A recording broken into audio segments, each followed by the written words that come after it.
Allah sesembahanku rintan lan dalu mong limang waktu kanggo mrasa mungkar lan nafsu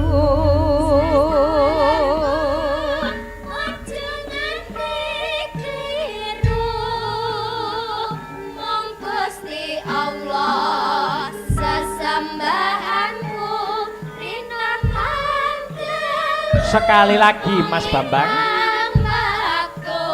Yuk.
Nduk, Limbuk, awake dhewe uga ngaturake panuwun terima kasih yang sangat banyak dumateng Ibu Sumiati sekeluarga. Oh nggih, mau wis maringi Astabrata jajan sak mobil, Mak. Wah, luar biasa. Iki Ibu Sumiati sekeluarga adoh-adoh saking Blitar. Oh, saka Blitar adoh kono ya, Mak. Heeh, rene mung gawake ya to jajan-jajan semono oke. Nggih, matur nuwun lemah teles Gusti Allah ingkang paring piwales. Amin, muga-muga rezekine ya lancar. Amin, amin, amin. Pinaringan sehat lan panjang umur. Amin. Supaya iso ngestreni awake dhewe wong loro ya, Mak. Amin ya robbal alamin ya, Nduk. Nduk. Lanjut ya piye, Mak?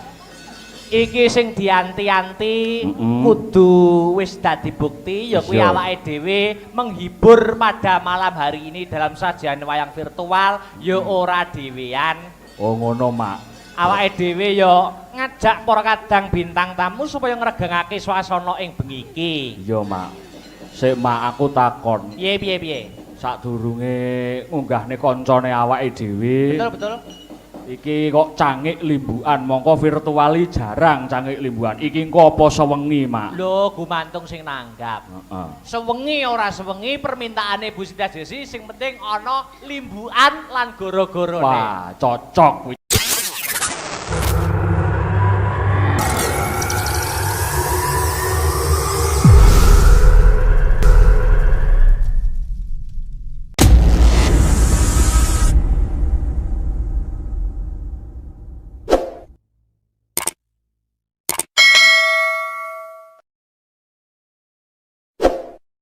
Cocok.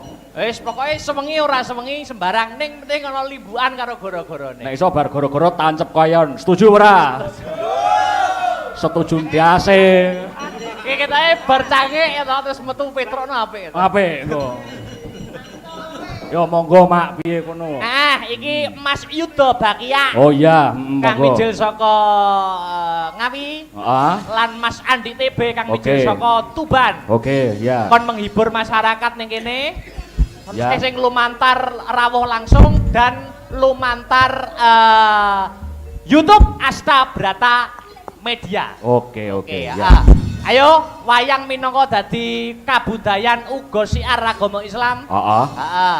Monggo Mas Yuda kula aturi minggah wonten ing pepanggungan ya ta. NKRI harga mati, sholawat sampai mati, tobat sebelum mati. Monggo. Monggo Mas Yuda. Ayo musiknya Ya diiringi apa ngono lho. Mas Tris. Oh. Wah.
uripmu selamat dunia akhiratmu.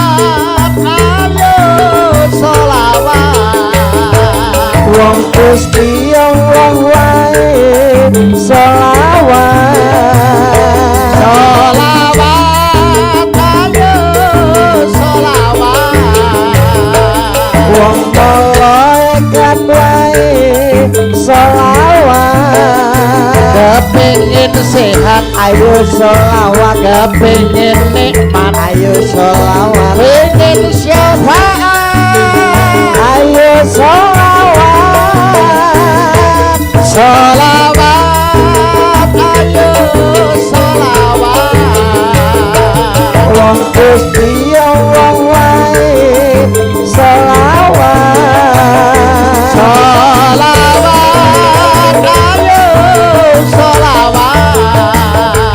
Wong malaikat wae selawat.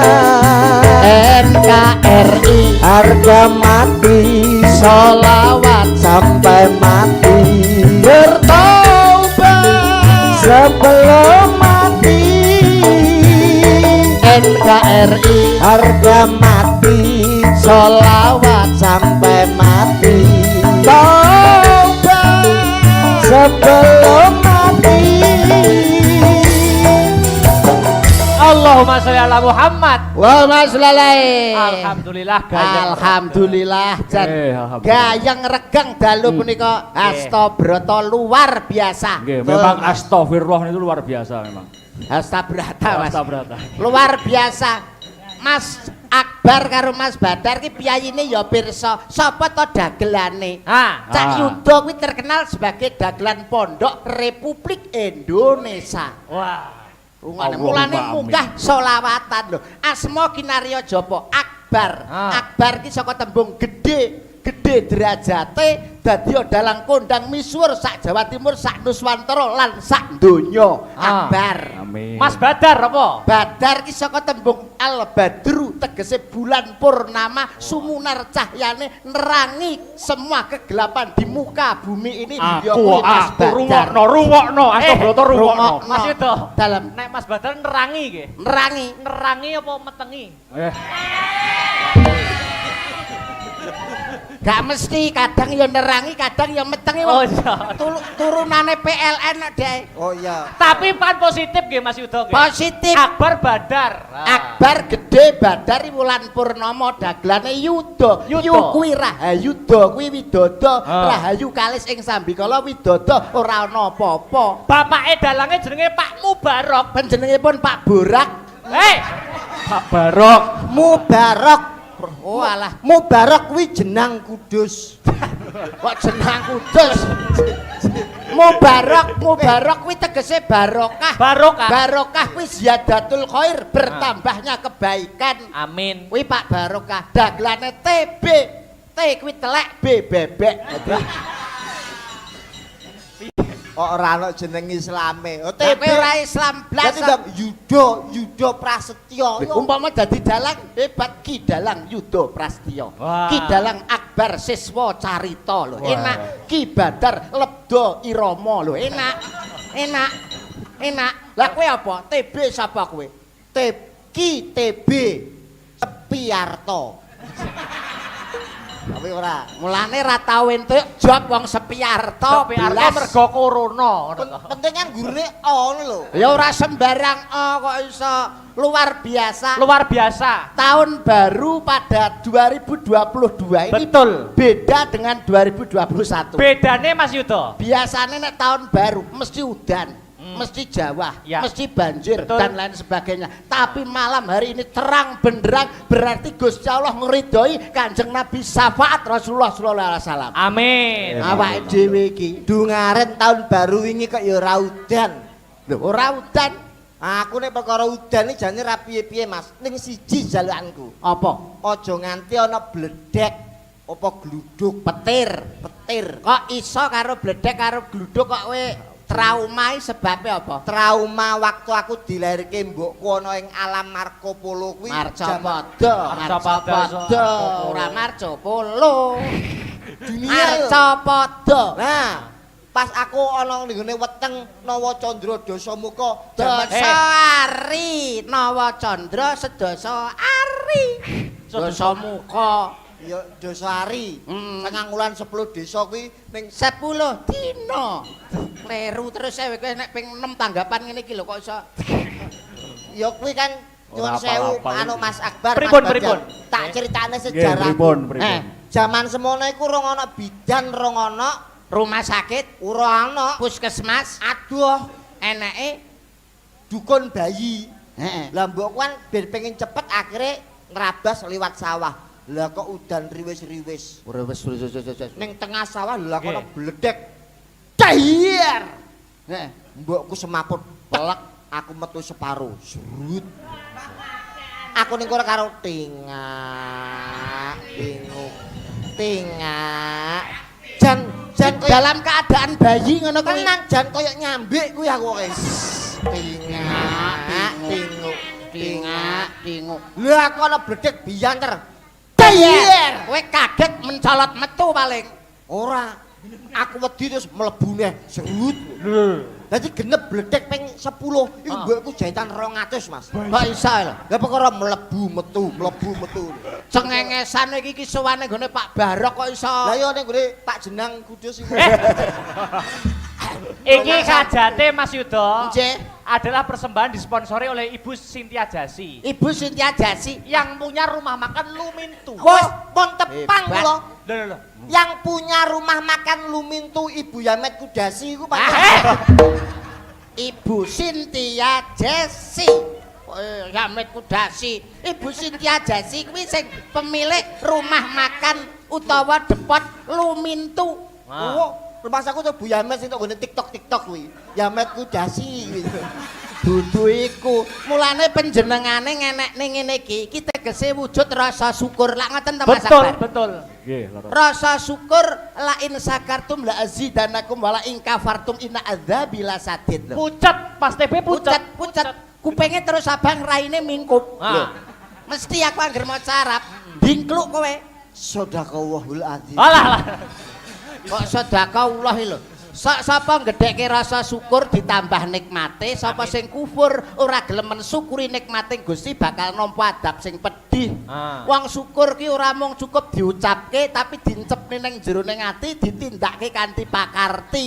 Lho, bengi iki contone wayang kulit. Sedekah rasa nyenengne wong akeh, sing gelem sedekah mesti mlebu swarga. Amin. Kok iso, Mas? Lho iya ta? Kulu makropin sodakotin gawe senenge wong akeh sodako. Sodako. Ngapa? Kaken jenang kuwi. Dadi wong niku nek Kakek gelem Jenang Kudus. sedekah kuwi mesti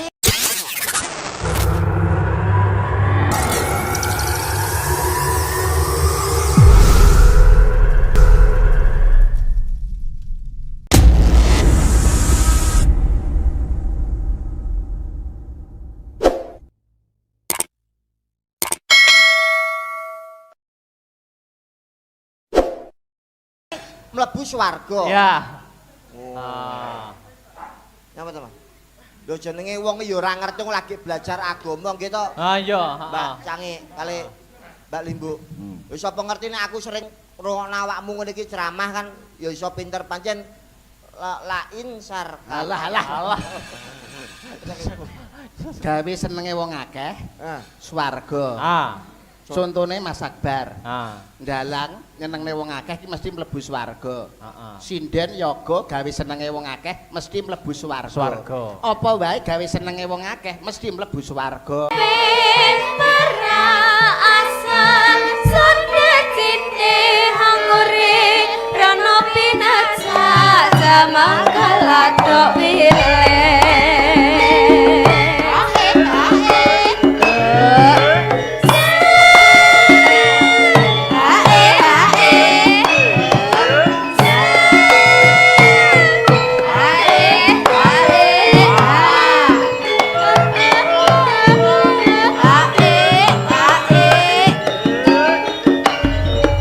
Aton lempiane para simper leda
Ojo singgol-singgolan.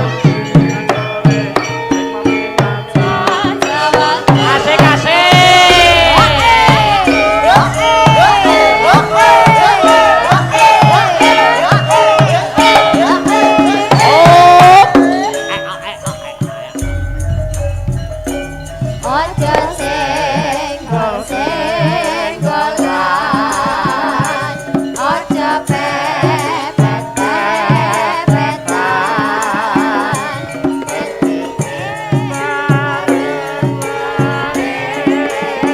Awas. Supaya bisa kelakon. Ayo yo. Kang dikarepake ojo moyo ojo ngecek kowe Ojo ngesuk aku ora nubruk. Sekali lagi. asik-asik.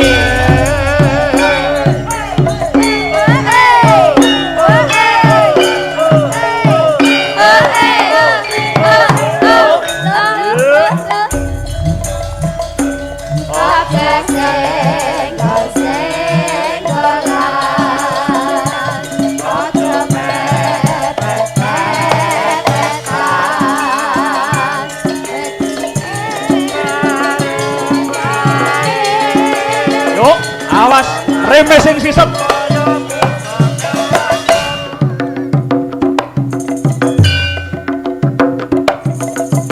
Ayo yo. Kang dikarepake Ojo moyo ojo ngecek kowe, ojo ngesuk aku ora nubruk. Senggolan sing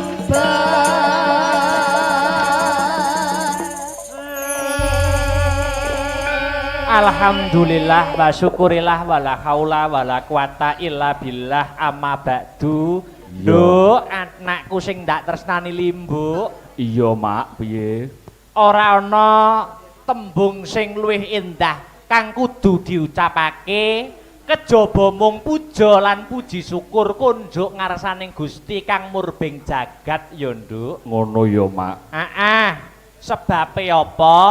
Sebab awake dhewe isih diparingi kenikmatan kang wujude kesehatan. Becik kesehatan lahir uga kesehatan batin. Mokal tanpa nikmating pangeran kuwi kabeh awake dhewe bisa kumpul seneng-seneng tirakatan ana bengi iki, Nduk. Iya, Mak. Angka loro ora lali sholawat sarta salam kunjuk marang Nabi panutan Nabi Muhammad sallallahu alaihi wasallam. Sallu alaihi. Tumuruning para sahabat sak garwa putra wayah Baginda Hasan Baginda Husain. Iki sliramu ayo atur, Nduk, iki acarane hajate apa? Iya, Mak. Ing rikalenggan iki adicara ngawiti mapak sasi utawa taun baru. Oh, ngono. Tegese awake dhewe sakloron ning kene diundang. Diundang saiki iki wis beda karo diundang sing biyen, Mak. Bedane diundang saiki karo diundang biyen piye, Nduk?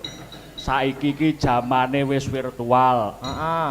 Tur jaman virtual iki ya mbutuhke sing jenenge kuwi sumber daya sing bisa dijagake. Tegese ngene. Piye?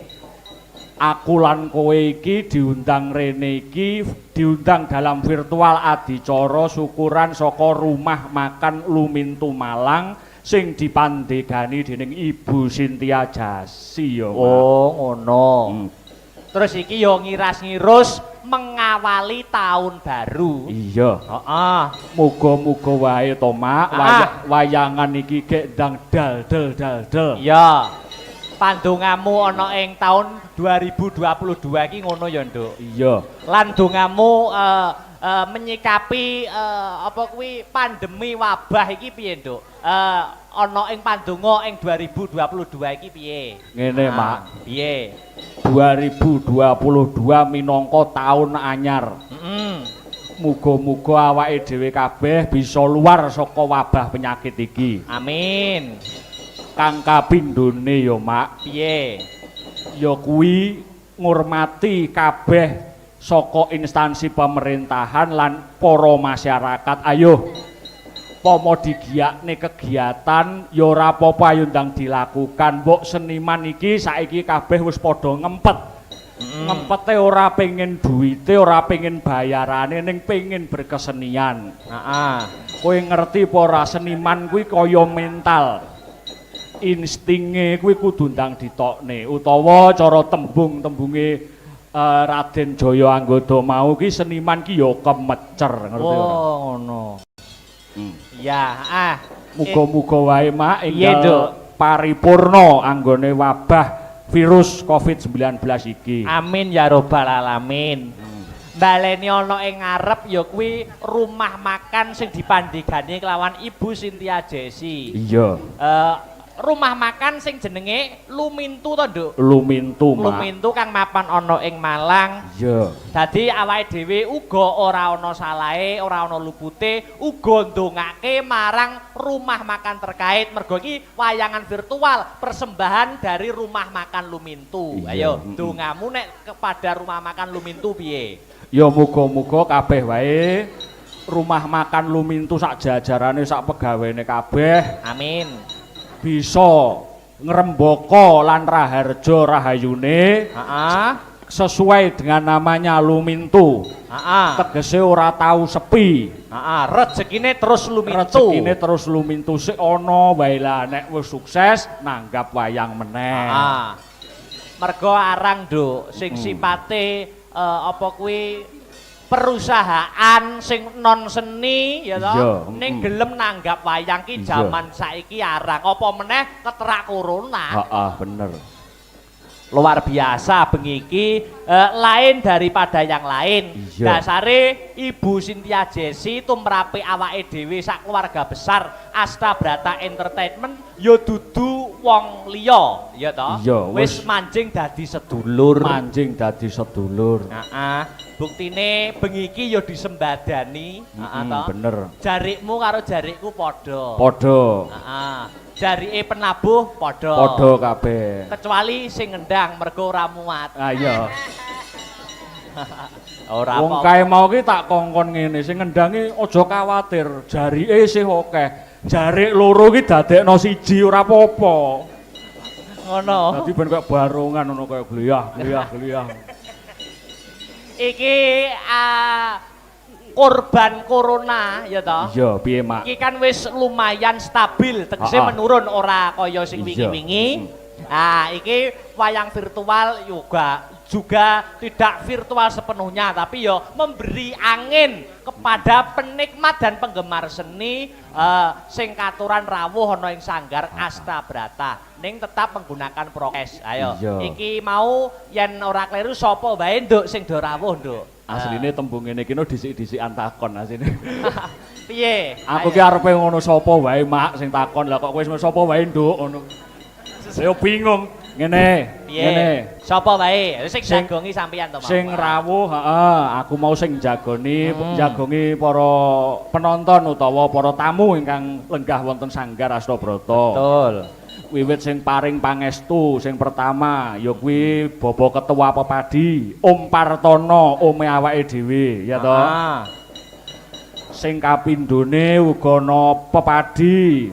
Sing rawuh mau aku katone Pak Bambang Her ya rawuh. Perwakilan saka senior Pepadi Nganjuk ya, Nduk. Ya Pak Bambang Her, Pak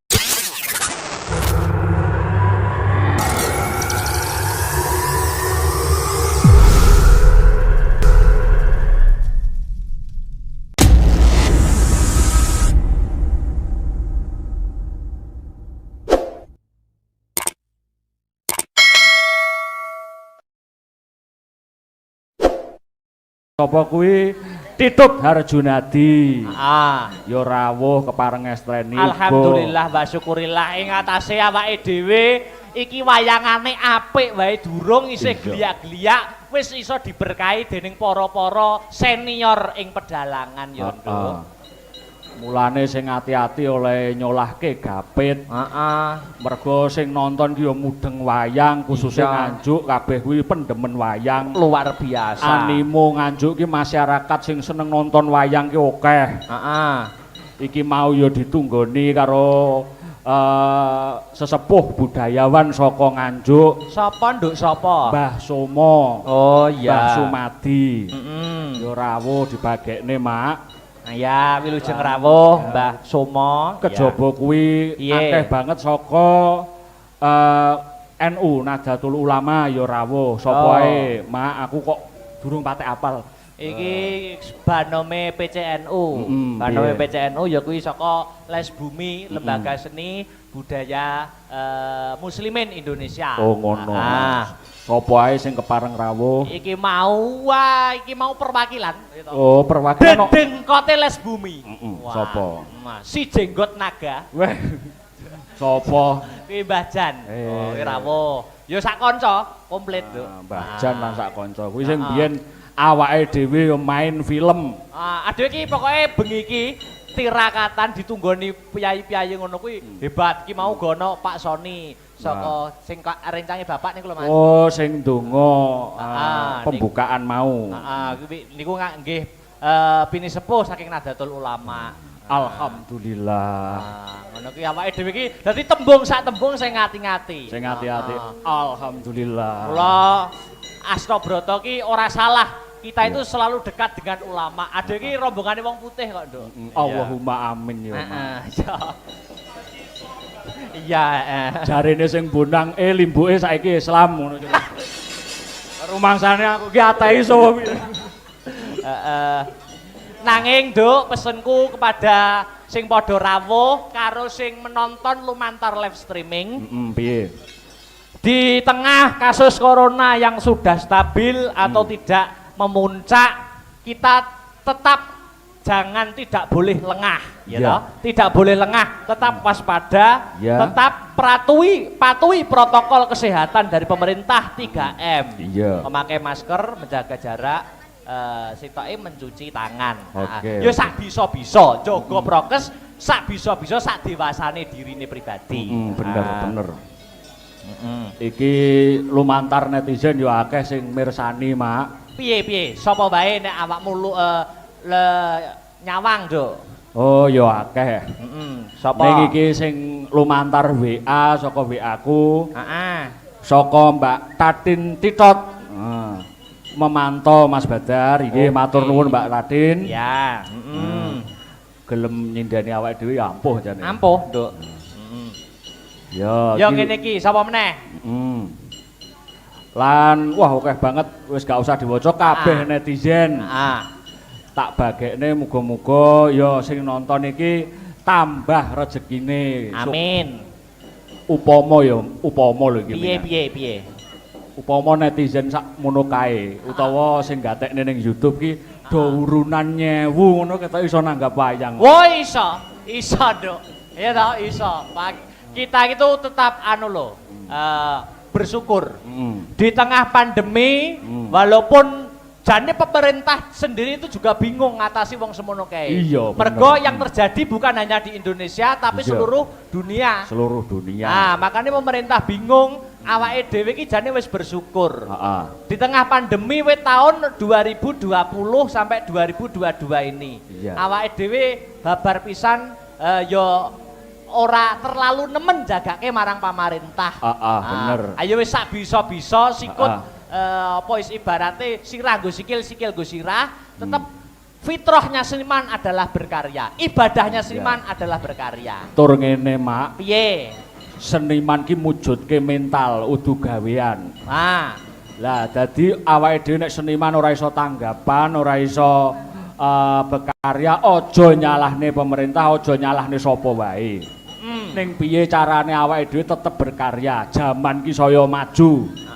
Yen jaman maju angin ku ya saya banter. Saya banter, Nduk. Angin banter kuwi mung menyisakan pohon terkuat. Pohon ya, dengan Elingo. akar terkuat ya, Nduk. Akar kuwi pondasi. Pondasi. Mula saka kuwi nek dadi seniman ngaku aku seniman apa neh KTP-ne ditulisi seniman, profesi seniman. Lah kuwi kudu duwe mental seniman. Mbuh piye carane berkarya? Nyatane, Mak, nyatane. Heeh. Ing corona iki ya akeh seniman-seniman anyar sing muncul. Lah, itu kan dibalik Akeh. anunya, hakikatnya. Hakikate akeh artis-artis anyar sing muncul ya mbuh liwat via YouTube apa via Facebook, Instagram apa TikTok ya ora apa-apa. Ya kuwi sing jenenge seniman, Mak. Aja kuwatir ora iso mangan. Gusti Allah nyiptake cecek wae sing nemplek ning tembok. Kuwi mangane kewan sing mabur. Kuwi umpama dipikir secara logika ora nyambung. Ning dilalah Gusti Allah ngudratke ilate cicak kuwi iso melet dawa. Iya, bener. Tegese iki dibalik kuwi aja kuwatir ya. Kuwi mesti Gusti Allah nyukupi waton awake dhewe gelem jumangkah, waton awake dhewe gelem kumrembyah, Nduk. Kembali ke benang merah. Piye? Acara ing bengi iki pancen meriah. Iya, bener. Ya ta, muga-muga sak rampunge acara iki Rumah Makan Lumintu semakin sukses dan semakin laris. Amin. Selangkah lebih maju dan Ibu Cynthia Jessica paringan berkah, Amin. barokah, rezeki turah-turah, kathah melimpah, tur marang kebak marang barokah. Allahumma Amin. hasbunallah wa ni'mal wakil. Nikmat